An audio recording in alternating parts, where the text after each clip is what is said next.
हमारे spice money के जितने भी रिटेलर भाई हैं उनका धीरे धीरे करके रिटेलर आईडी बंद हो रहा है। कल मेरे पास 2 रिटेलर भाई का ऑलरेडी कॉल आ चुका है कि मेरा स्पाइस मनी का रिटेलर आईडी है।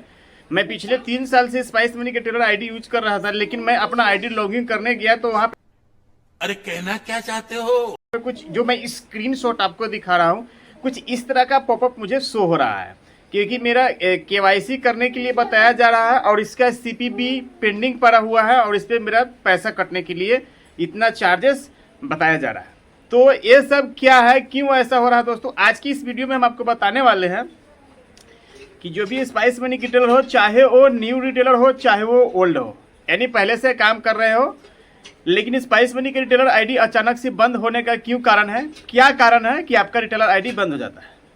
चलिए करते हैं वीडियो को स्टार्ट और इस वीडियो के माध्यम से आपको एक एक बारी करके आपको बताने वाले हैं कि आखिर की स्पाइस मनी का रिटेलर आईडी जो है वो क्यों बंद होता है, किस लिए बंद किया जाता है। सबसे पहले मैं उस रिटेलर भाई को बताना चाहूँगा जिन्होंने भाई मेरे पास कमेंट किया था कि आपका रिटेलर आईडी कितना पुराना है, तो 3 साल पुराना उन्होंने मुझे बताया है।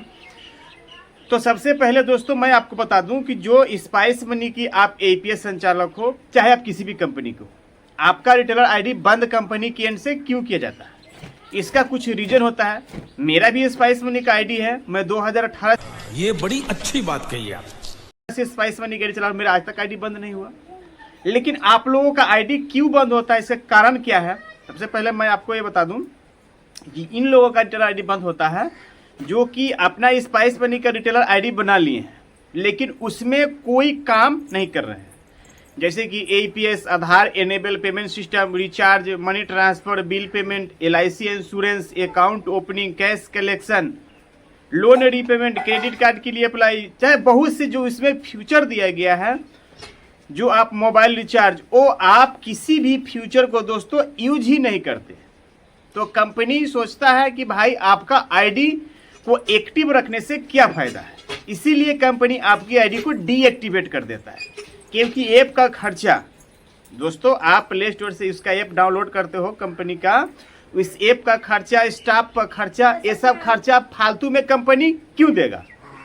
जब आप स्पाइस मनी का आईडी लिए हो और काम नहीं कर रहे हो तो आपको कंपनी क्यों देगा, इसीलिए कंपनी आपकी आईडी को डीएक्टिवेट कर देता है। लेकिन आप चाहो तो इसको फिर से एक्टिवेट कर सकते हो। लेकिन सबसे बड़ा दोस्तों जो रीजन है आपका आईडी बंद होने का, वो मैं बता दूं कि आप उस पर वर्क ही नहीं करते। आपने स्पाइस मनी का आईडी बना के रखा है, लेकिन आप पेनियर बाई के साथ काम करते हो, डोगमा शब्द के साथ काम करते हो, तो आप किसी भी कंपनी के साथ काम करते हो, लेकिन स्पाइस मनी का सिर्फ आपने आईडी बनाकर छोड़ दिया है। तो ऐसे में कंपनी आपको टाइम देता है। ऐसा नहीं है कि आज आपने स्पाइस मनी का आईडी बनाया और कल काम नहीं किया तो 2 दिन के बाद आपका स्पाइस मनी का आईडी बंद हो जाएगा। ऐसी बात दोस्तों नहीं है। आपका 1 साल मतलब 365 दिन के अंदर अगर आप अपने आईडी से कोई भी ट्रांजैक्शन नहीं करते हो, उस सिचुएशन में आपका आईडी बंद हो जाता है। मान लीजिए कि आपने 1 महीने नहीं किया, 2 महीने नहीं किया, तो आपका आईडी बंद नहीं होगा। यहाँ तक कि आपने 6 महीने भी नहीं किया तब भी आपका आईडी बंद नहीं होगा। लेकिन अगर आप 365 दिन तक आप स्पाइस मनी के आईडी से कोई काम नहीं करते हो, उस सिचुएशन में आपका आईडी मतलब आरबीआई की एनपीसीआई के गाइडलाइन के हिसाब से आपकी आईडी को डीएक्टिवेट किया जाता है।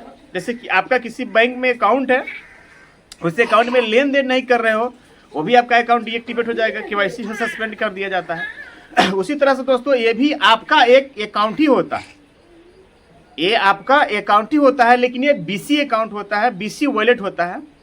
तो दोस्तों मैं आपको बता दूं कि जो भी स्पाइस मनी के एपीएस संचालक है उनको मैं बताऊंगा कि महीने में कम से कम, अगर आपको आईडी बचा के रखना है, आपको आईडी को डीएक्टिवेट नहीं होने देना है, तो महीने में आप 1, 2, 3 ट्रांजैक्शन आप बड़े ही आसानी से कर सकते हो। एपीएस ना हो, मनी ट्रांसफर, रिचार्ज, बहुत से सर्विस आपको इसमें दिया गया है, कोई भी सर्विस आपको यूज करना ही चाहिए।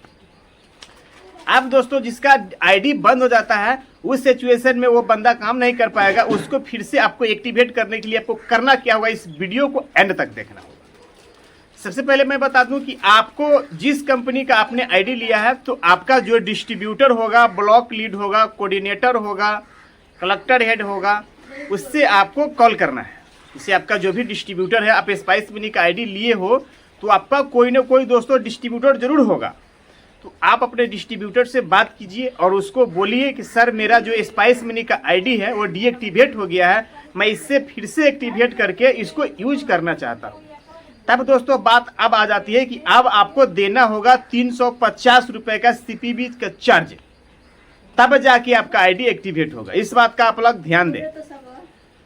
तो फिर आपको डिस्ट्रीब्यूटर या ब्लॉक लीड या कलेक्टर हेड जो भी आपका अधिकारी होगा वो आपके दुकान पे विजिट करेगा और आपके पास कुछ जरूरी डॉक्यूमेंट है जो मैं आपको साथ में शेयर करना हो, मैं आपको बता देता हूँ। पहला आपका आधार कार्ड फ्रंट साइज और बैक साइड, आपका ओरिजिनल पैन कार्ड, आपका बैंक का पासबुक, आपका सेल्फी फोटो, आपका दुकान का साथ सेल्फी फोटो, और आपको फिर से एक वीडियो डिक्लेरेशन करना होगा और उसमें आपको बताना होगा कि मेरा नाम ये है, मेरे दुकान का नाम ये है, मैं स्पाइस मनी का पहले से अधिकारी हूँ, मेरा शॉप एड्रेस ये है और मैं स्पाइस मनी का रजिस्टर मेंटेन करके रखता हूँ। ये सारे कुछ बताना पड़ेगा आपको और उससे को आपको अपने डिस्ट्रीब्यूटर के साथ में रह के बनाना है दोस्तों वीडियो। ऐसी बात नहीं कि आप बना के अपलोड कर दोगे तो चालू हो जाएगा। आपका CPB पेंडिंग है, ये आपका आईडी को डीएक्टिवेट कर दिया गया है, 365 दिन हो गया है, तो आपका आईडी डिस्ट्रीब्यूटर ही चालू कर सकता है या आपका जो ब्लॉक लीड होगा, कोऑर्डिनेटर होगा, कलेक्टर हेड होगा, स्टेट हेड होगा, जो भी आपका अधिकारी होगा वही कर सकता है। आप अपने से चाहो कि मैं कर लूँ तो आप नहीं कर सकते।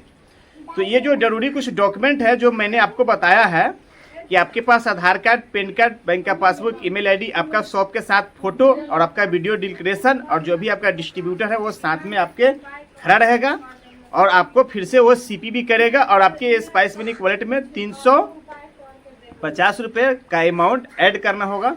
जैसे ही आप CPB करते हो उसके 24 घंटे नहीं लगते हैं, 3 से 4 घंटे के अंदर आपका जो रिटेलर आईडी है वो फिर से एक्टिवेट कर दिया जाता है और आप उसमें फिर Aadhaar enable payment system, money transfer, recharge, bill payment का काम कर सकते हैं।